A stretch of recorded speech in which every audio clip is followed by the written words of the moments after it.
Being stuck in the middle is never easy, especially when your siblings are the iconic 911, the practical Cayenne, and the electric daredevil Taycan.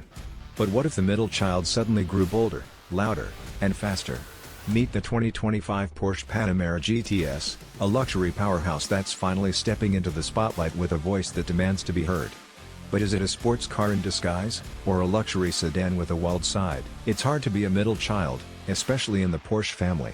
The older siblings, such as the 911, 718, and Cayenne, have clear-cut tasks. They're athletic and racy, or in the latter's case mature, focused on the family.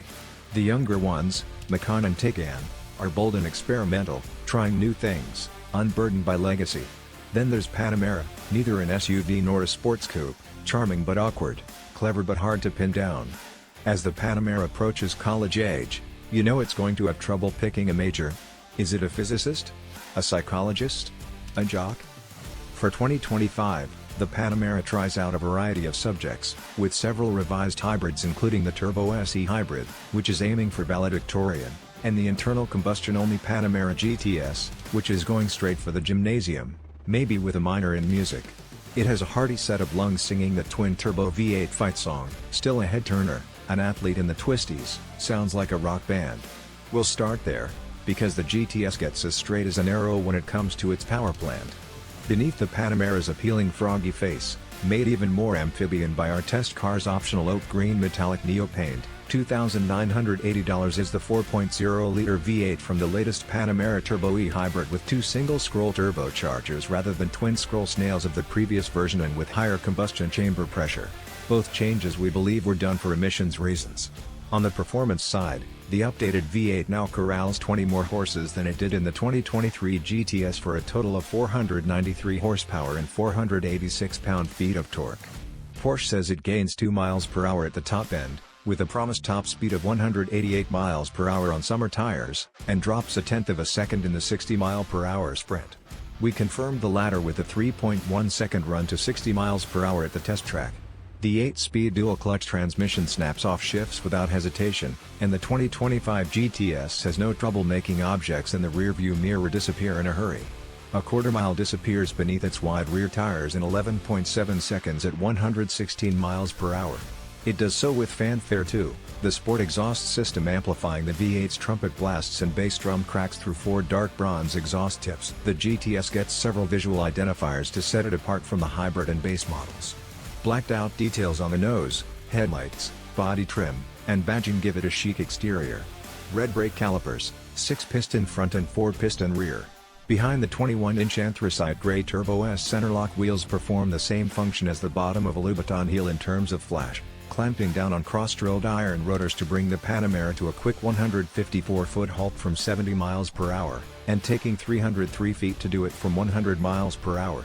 Porsche offers carbon ceramic rotors for an extra $8,960. Open the door and drop inside, and it is a drop, as the GTS doesn't get any of the hybrid's available active ride dampers to raise and lower the machine for ease of entry, and you're encased in Porsche's 18-way adjustable adaptive sport seats, standard here, with a choice of 2 optional GTS-specific interior colorways, a bright carmine red or the soft mousy slate gray Neo. Either is $5,240, the latter lining our test car's console, armrests, headliner, and steering wheel. Porsche subscribes to the minimalism as luxury theory, so don't expect quilting and inlays or filigreed speaker vents and knurled controls. The GTS's biggest splurges are a Bose sound system, the Sport Chrono stopwatch on the dash, and a push-to-pass button on the steering wheel. We find the Panamera interior attractive and roomy but feel it could use a bit more padding everywhere from the seats to the steering wheel. The helm's narrow circumference is a pleasure, but it feels bony under its faux suede, like it needs to eat more, and after a long drive, the seats will make you aware of your own bony elements. Here come the complications with Panamera GTS's focus on athleticism. It's intended to be the most driver-connected variant. It's not as fast as the top hybrids, but it's more pure, prioritizing handling, which gives it the ability to circle a skid pad pulling 0.96 grams. It uses the same aluminum control arm front and multi-link rear suspension as all the Panameras, but it's lower than the base car by 0.4 inch and has stiffer anti-roll bars. Ours added in the optional rear axle steering, $1,350, and around corners it helped the GTS hold its line like a smaller car. The standard 2-valve air springs with Porsche's active suspension management stiffens everything up in the sportier modes. Porsche claims these upgrades come without a hit-to-ride comfort, but here we disagree. Lowe's, not the quickest Panamera available, minimal interior padding, rides like a rock. As fans of the fast and rowdy, we're awfully forgiving of an uncomfortable ride. Our hang-up with the Panamera GTS comes when we look at its use case. Introduced as a pretty four-door to supplement a 911 owner's family garage, it then upped its sporty quotient to earn its Porsche crest, sometimes to the point of defeating its original purpose. Driving the 2025 Panamera GTS is dreamy, but riding in it is less so. It's rough waters in the back seat, where you feel and hear every tire thud and pavement crack. Even in the front, and in the least firm settings, the GTS's tires hum and it sends reports on road quality by direct mail to your lower back. Signature required. We'd never complain about that in a two-seater. Sports car buyers know what they're in for, and so do their passengers, but the Panamera isn't a car intended for just the driver. That would be a waste of its roomy backseat and wagon's worth of cargo space, and if you were going solo, why not get a 911 Carrera GTS instead?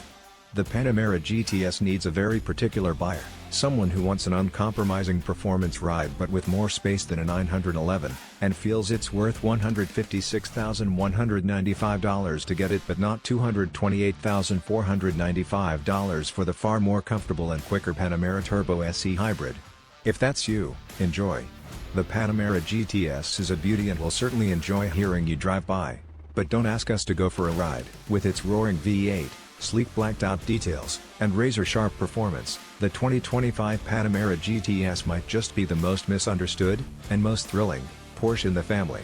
So, is this the year the middle child becomes the star? Let us know in the comments below. Right pointing finger emoji, don't forget to like, subscribe, and hit the bell so you never miss the next ride. See you in the next one.